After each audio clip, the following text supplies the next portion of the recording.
Chandrababu sir మీద కోపంతో YCP సర్కార్ అయితే గట్టిగానే రగిలిపోతున్నది. ఈ ముచ్చట్ల సజ్జల రామకృష్ణారెడ్డి సారు గట్టి ఆలోచనలే చేస్తున్నాడయ్యా. ఏమయ్యానంటే వీధిపోటు దినం.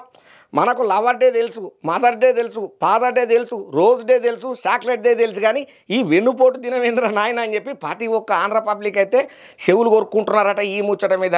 మరి 4వ తారీఖు పెడతామని అంటున్నారు. అసలు ఆ కథ ఏంది, కమానిచేంది, అసలు ఎందుకు వచ్చింది గోల్డెన్ సప్పుడు వార్త తెచ్చిన చెప్పను, మీరే చూడండి.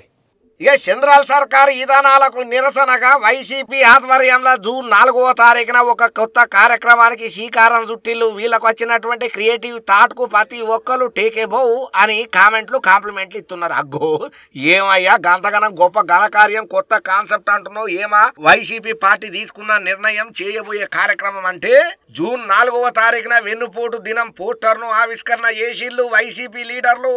ఇక ఈ సందర్భంగా వైసీపీ ఎమ్మెల్యేలు అట్లనే ఎంపీలు కూడా గట్టిగానే మైకుల ముంగట మాట్లాడుకుంటూ వచ్చిళ్ళు. చంద్రబాబు కూటమి ప్రభుత్వ వైఫల్యాలను ఎప్పటికప్పుడు మేము ప్రకటిత చేస్తాం, ఎప్పటికప్పుడు ఎండగడతాం, వాళ్ళు చేసే తప్పులన్నిటినీ నడి బజాట్లా నిలబెడతాం, వాళ్ళు ఇచ్చిన హామీలను పబ్లిక్ కు నెరవేర్చేదానిక వాళ్ళను వదిలే పదక్తే లేదు, వాళ్ళ ఎంబటే మేము పడుతూనే ఉంటాం, ఏపీ ప్రజల కోసం దినాము పోరాటం చేస్తామని చెప్పి మళ్ళీ అధికారంలోకి వచ్చేది పక్కా వైసీపీ పార్టీ రాసి పెట్టుకుంటారని చెప్పి ఈ ముచ్చట్లల్లో ఎవరేం చేసినా తగ్గేదేలే అనుకుంటా కూటమి సర్కారును ప్రజాక్షేత్రంలో నిలదీస్తామని చెప్పి గట్టిగానే హెచ్చరికలను జారీ చేసిల్లయ్యా వైసీపీ లీడర్లు. ఇంకా అందుకోసానికని చెప్పి జూన్ 4వ తారీఖున వెన్నుపోటు దినోత్సవాన్ని అద్భుతంగా జరపబోతున్నాము, గ్రాండ్ సక్సెస్ చేయబోతున్నామని చెప్పి గట్టిగానే మాట్లాడుకుంటూ వచ్చిళ్ళు. పోస్టర్ను కూడా ఈడదల చేసిళ్ళు.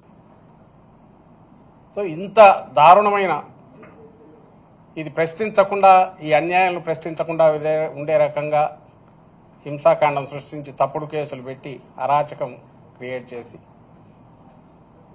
నా పాలన, దీనికి ఇప్పుడు ఆ రోజు మామకు పొడిచిన వాడు వెన్నుపోటు, ఈరోజు రాష్ట్ర ప్రజలు 5 కోట్ల మంది ప్రజలకు వెన్నుపోటు అన్నాం, కానీ యాక్చువల్ అయితే స్ట్రైట్ పోటే ఎదురుగానే నిలబెట్టి పొడిచాడు. దీనికి పేటెంట్ హక్కు ఎవరిదంటే చంద్రబాబు గారిది. కాబట్టి వెన్నుపోటు అంటే వెన్నుపోటు దినంగా జూన్ 4న జరపాలని పార్టీ నిర్ణయించింది.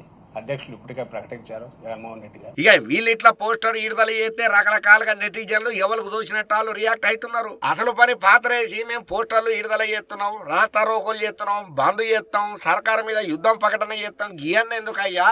ముందు జగనన్నను అసెంబ్లీకి పోయి ఆ కూటమి సర్కారును నిలదీయమని చెప్పు, ప్రభుత్వం చేస్తున్నటువంటి తప్పులను ఎత్తి చూపమని చెప్పు. మొదలుగా 11 మంది ఉన్నారు కదా, ఆ 11 మంది అసెంబ్లీలో హాజరు పడితే అన్ని సమస్యలు వాటంతట అవే సెటిల్ అవుతాయి అయ్యా. గిట్లా వాళ్ళ పోస్టర్ ఇడదలు చేసి రాస్తారోకోలు చేసినంత మాత్రాన పనులు అయితే అని చెప్పి కొంచెం కారెడ్డాలు ఆడుకుంటా కామెంట్లు కూడా గట్టిగానే పెడుతున్నారు అయ్యా. మరి చూద్దాం వీళ్ళు జూన్ 4వ తారీఖున ఎన్నుపోటు దినోత్సవం అనే ఒక కొత్త కాన్సెప్ట్ తీసుకొచ్చిల్లు కదా, ఏ మేరకు సక్సెస్ అవుతుందో మనకు మాత్రం ఏం తెలుసు. ఇక ఈ ముచ్చట మీదనైతే తెలుగు తమ్ముళ్ళు ఇంకా రియాక్ట్ కాలేదు. ఆగో ఎందుకు కాలేదు అయ్యానంటే 3 రోజుల పండగ మానాడు జరుపుకునే కదా, పని ఒత్తిళ్లలో బాగా అలసిపోయిన వాళ్ళు జర్రంతా రిలాక్స్ అవుతున్నారు. ఇక పురాగా రిలాక్స్ అయిపోయిన తర్వాత రేపో మాపో పక్కా రియాక్ట్ అవుతారు అని అనుకుంటున్నారు అయ్యా. ఈ ముచ్చటకైనా ప్రతి ఒక్కరు